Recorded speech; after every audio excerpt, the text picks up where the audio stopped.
So இதுக்கெல்லாம் ஆரம்ப புள்ளி நான் எங்கே பார்க்குறேன் அப்படின்னா, பல மேடைகளில் ஒரு வெற்று விளம்பரத்துக்காக கோமாளித்தனமான நடவடிக்கைகளில் ஈடுபடக்கூடிய ஒரு நடிகர் என் கழுத்தில் மாலை போட ட்ரை பண்ண அப்போவே எல்லாரும் சொன்ன மாதிரி நான் வந்து போலீஸ் கம்ப்ளைண்ட் கொடுத்து அவரை பிடிச்சி ஜெயிலில் உட்கார வச்சிருந்தாலோ, இல்லை அந்த நடிகரோட கன்னத்தை அந்த மேடையிலே பழுக்க வச்சிருந்தாலோ, இது இங்கே வரைக்கும் வந்திருக்காது அப்படின்னு நான் நினைக்கிறேன்.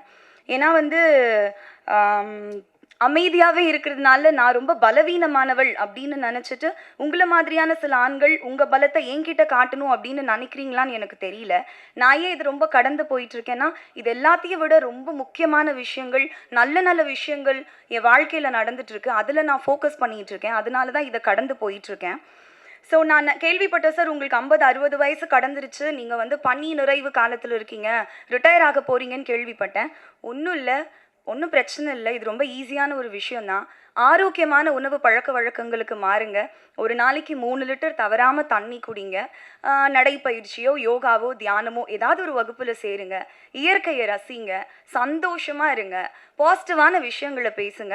இது சீக்கிரமாக சரியாயிரும். அன்னைக்கு அவங்க பேசும்போது ஒருத்தர் கூட நீங்கள் நீங்கள் ஒரு நீங்கள் என்ன சார் தப்பாக எடுத்தேன் சொல்லுங்கள்.